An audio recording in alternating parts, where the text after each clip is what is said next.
En la sombra, de Inés Arredondo. Para Juan García Ponce. Cada vez, un poco antes de que el reloj diera los cuartos, el silencio se profundizaba. Todo se ponía tenso y en el ámbito vibrante caían al fin las campanadas. Mientras sonaban, había unos segundos de aflojamiento. El tiempo era algo vivo junto a mí, despiadado, pero existente, casi una compañía. En la calle se oían pasos. Ahora llegaría. Mi carne temblorosa se replegaba en un impulso irracional, avergonzada de sí misma. Desaparecer. El impulso suicida que no podía controlar. Hasta el fondo, en la capa oscura donde no hay pensamientos, en el claustro cenagoso donde la defensa criminal es posible, yo prefería la muerte a la ignominia. La muerte que recibía y que prefería a otra vida en que pudiera respirar sin que eso fuera una culpa, pero que estaría vacía. Los pasos seguían en el mismo lugar. No era más que la lluvia. No quería morir. Lo que deseaba con todas mis fuerzas era ser, vivir en una mirada ajena, reconocerme. Los brazos extendidos, las manos inmóviles y toda mi fealdad presente. La fealdad de la desdeñada. Ella era hermosa. Él estaba a su lado porque ella era hermosa. Y toda su hermosura residía en que él estaba a su lado. Alguna vez también yo había tenido una gran belleza. Un ruido, un roce, algo que se movía lejos, tal vez en casa de ella, en donde yo estaba ahora sin haberla pisado nunca, condenada a presenciar los ritos y el sueño de los dos. Necesitaba que su dicha fuera inigualable para justificar el sórdido tormento mío. El roce volvía, más cerca, bajo mi ventana. Mi corazón sobresaltado se quedaba quieto. Otra vez la muerte. Y no era más que un papel arrastrado por el viento. Los que duermen y los que velan están en el seno de una noche distinta para cada uno que ignora a todos. Ni una palabra, ni una sonrisa, nada humano para soportar el encarnizamiento de la propia destrucción. ¿Qué significa injusticia cuando se habita en la locura? Enfermizo, anormal, palabras que no quieren decir nada. El recuerdo hinca en mí sus dientes venenosos. He sido feliz y desgraciada, y hoy todo tiene el mismo significado. Solo sirve para que sienta más atrozmente mi tortura. No es el presente el que está en juego, no. Toda mi vida arde ahora en una pira inútil. Quemado el recuerdo en esta realidad sin redención. Ardido va el futuro hueco.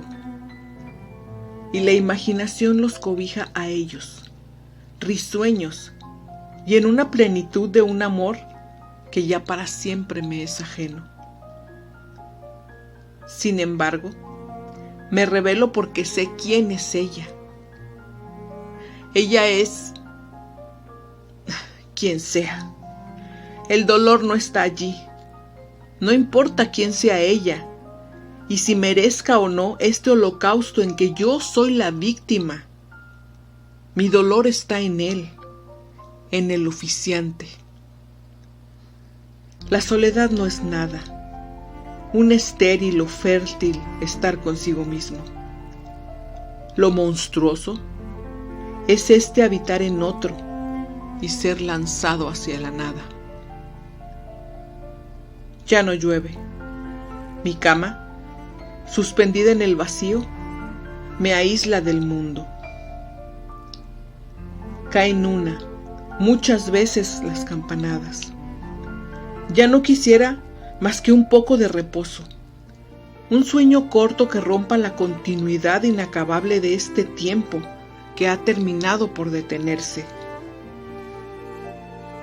Amanecía cuando llegó. Entró y se quedó como sorprendido de verme levantada. «Hola», fue todo lo que se le ocurrió decir. Lo vi fresco, radiante. Me di cuenta de que en cambio yo estaba ajada, completamente vencida en aquella lucha sin contrincante que había sostenido en medio de la noche. Casi quería disculparme cuando dije: tenía miedo de que te hubiera sucedido algo. Pues ya ves que estoy divinamente. Era verdad, y lo dijo con inocencia. Yo hubiera preferido que el tono de su voz fuera desafiante o desvergonzado. Eso iría conmigo. Sería un reconocimiento, un ataque, en fin, me daría un lugar y una posición, pero no. Él me veía y no me miraba. Ni siquiera podía distraerse para darse cuenta de que yo sufría. Estaba ensimismado, mirando en su fondo un punto encantado que lo centraba, le daba sentido al menor de sus gestos, y a cuyo alrededor giraba armonioso el mundo, un mundo en el que yo no existía. El amor daba un peso particular a su cuerpo. Sus movimientos se redondeaban y caían, perfectos. Esa extraña armonía de la plenitud se manifestaba por igual cuando caminaba y cuando se quedaba quieto. Lo estaba mirando ir y venir por la estancia, recogiendo los papeles que necesitaría y metiéndolos en el portafolio. No se apresuró, y sin embargo hizo las cosas de una manera justa y rápida. Levantó un brazo y se estiró para recoger algo del tercer estante. Entonces vi con claridad que lo que sucedía era que para hacer el movimiento más insignificante ponía en juego todo su cuerpo. Por eso alcanzaba más volumen y su ademán parecía más fácil. Pensé en los labriegos que aran y siembran con ese mismo ritmo que los comunica con todo y los hace dueños de la tierra. Me tengo que ir rápido porque me espera Vázquez a las 9. ¿Habrá agua caliente para bañarme? Cruzó frente a la puerta de la niña sin abrirla. Entró en el baño. Un momento después se asomó con el torso desnudo y me preguntó: ¿cómo ha estado? Bien. Bueno.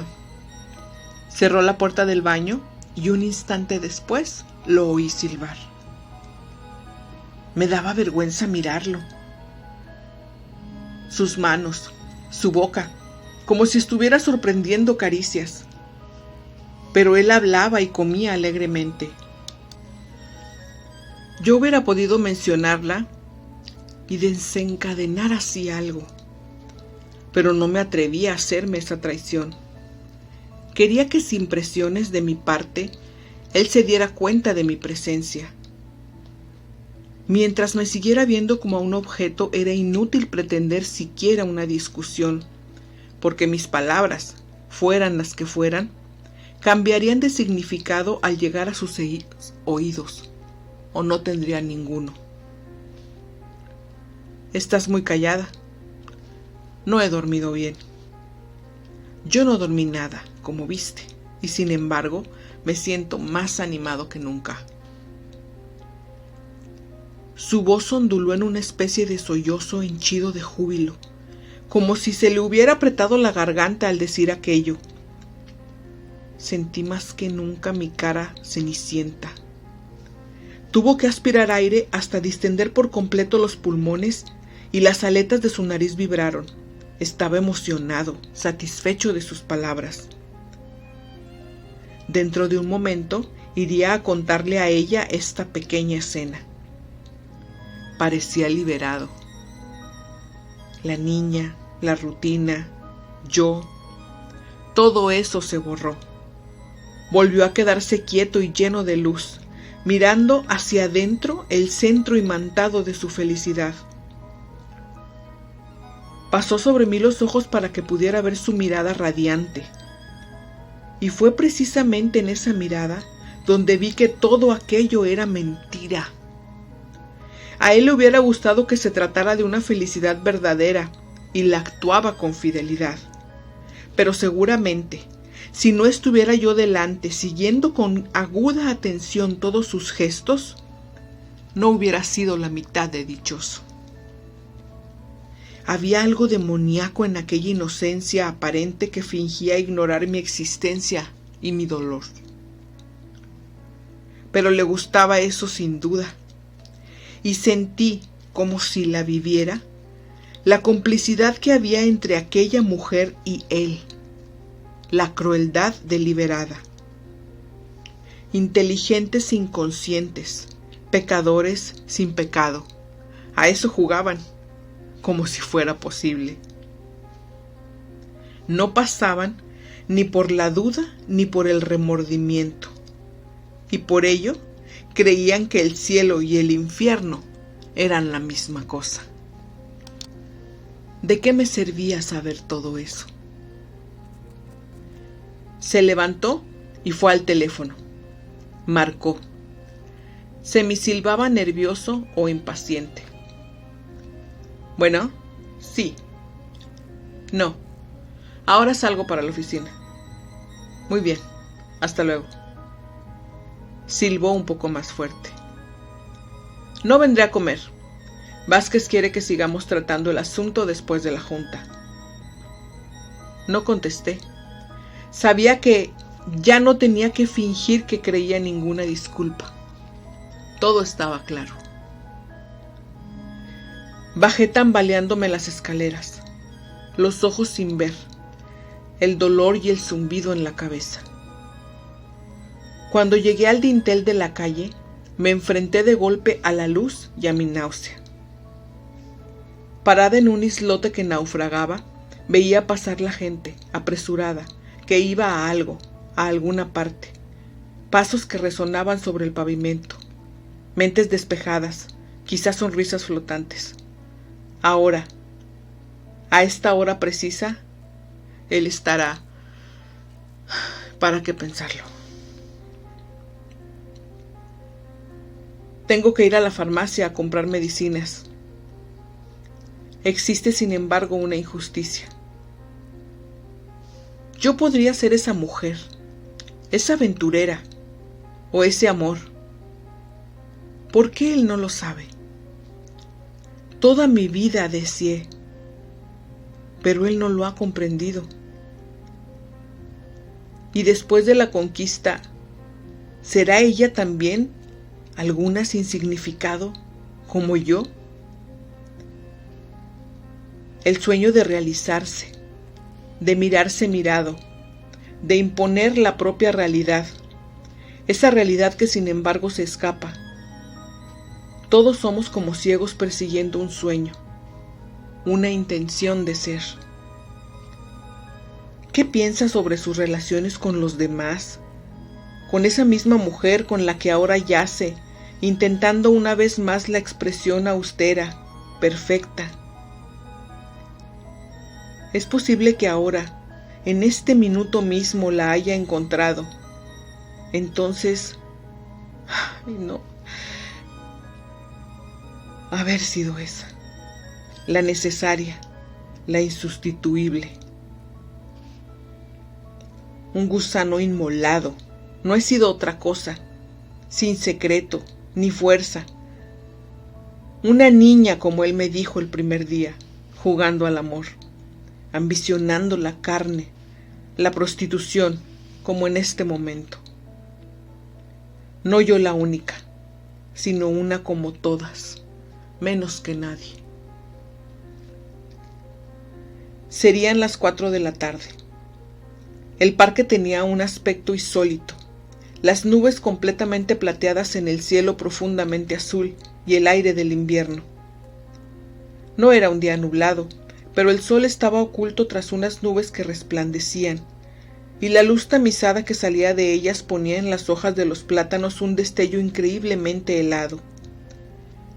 Había un extraño contraste entre el azul profundo y tranquilo del cielo y esta pequeña área bañada de una luz lunar que caía al sesgo sobre el parque, dándole dos caras, una normal y la otra falsa, una especie de sombra deslumbrante.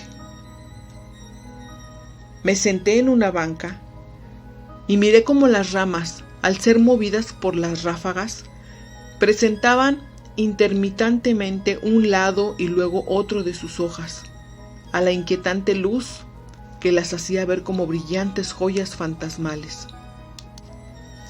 Parecía que todos estuviéramos fuera de tiempo, bajo el influjo de un maléfico del que nadie, sin embargo, aparentaba percatarse. Los niños y las niñeras seguían ahí, como de costumbre, pero moviéndose sin ruido, sin gritos, y como suspendidos en una actitud o acción que seguiría eternamente.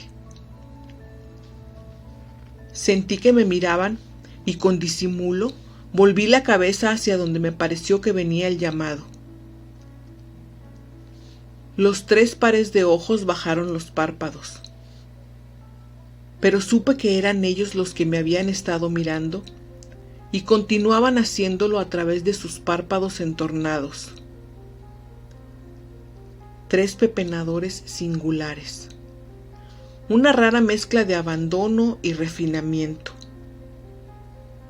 Esto se hacía más patente en el segundo en cuanto a la edad, no a la posición que ocupaba en el grupo, porque el grupo se hallaba colocado en diferentes planos en el prado frontero a mi banca. El segundo estaba indolentemente recargado en un árbol fumando, con una voluptuosidad explícita y evidentemente proyectada hacia mí, como un actor experimentado ante un gran público. En su mano sucia, de largas uñas, sostenía el cigarrillo con una delicadeza sibarítica, y se lo llevaba a los labios a intervalos medios, cuidadosos. Sus pantalones, anchos, cafés, caían sobre los zapatos maltrechos y raspados, y en la pierna que flexionaba hacia atrás apoyándola en el árbol, dejaba ver una canilla rugosa y cenicienta sin calcetines. La camisa, que debió ser blanca en otro tiempo, se desbordaba en los puños desabrochados, dándole amplitud y gracia a las mangas. Y un chaleco de magnífico corte, aunque gastado, ponía en evidencia un torso largo, aristocrático.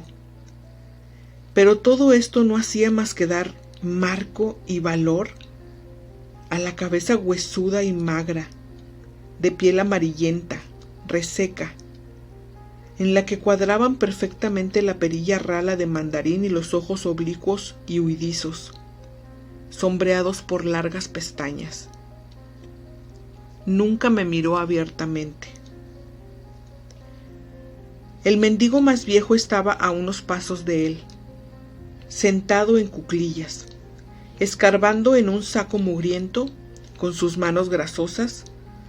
Era gordo y llevaba una cotorina de colores chillantes. Sacaba mendrugos e inmundicias del bulto informe y se los llevaba ávidamente a la boca con el cuidado glotón de un jefe de horda bárbara. En algún momento me pareció que tendía hacia mí sus dedos pegajosos con un bocado especial y me hacía un guiño, como invitándome. El tercer pepenador, el más joven, estaba perezosamente tirado de costado sobre el pasto, más alejado del sitio en que yo me encontraba que los otros 2. Con un codo apoyado contra el suelo, sostenía su cabeza en la palma de la mano, mientras con la otra levantaba sin pudor su camiseta a rayas y se rascaba las axilas igual que un mico satisfecho. Cuando creyó que ya lo había mirado bastante, levantó hacia mí los ojos y abriendo bruscamente las piernas, pasó su mano sobre la bragueta del pantalón en un gesto entre amenazante y prometedor, mientras sonreía con sus dientes blancos y perfectos de una manera desvergonzada. Desvié la mirada y me estremecí. Me pareció oír un gorgoreo, como una risa burlona y segura que provenía del más joven de los vagabundos. No pude levantarme. Seguí ahí, con los ojos bajos, sintiendo sobre mí la condenación de aquellas miradas, de aquellos pensamientos que me tocaban y me contaminaban. No podía, no debía huir. La tentación de la impureza se me revelaba en su forma más baja, y yo la merecía. Ahora no era una víctima. Formaba un cuadro completo con los 3 pepenadores. Era, en todo caso, una presa. Lo que se devora y se desprecia, se come con glotonería y se escupe después. Entre ellos y yo, en ese momento eterno, existía la comprensión contaminada y carnal que yo anhelaba. Estaba en el infierno. Impura y con un dolor nuevo, pude levantarme al fin cuando el sol hizo posible otra vez el movimiento, el tiempo, y ante la mirada despiadada y sabia de los pepenadores, caminé lentamente, segura de que esta experiencia del mal, este acomodarme a él como algo propio y necesario, había cambiado algo en mí, en mi proyección y en mi actitud hacia él, pero que era inútil, porque entre otras cosas, él nunca lo sabría.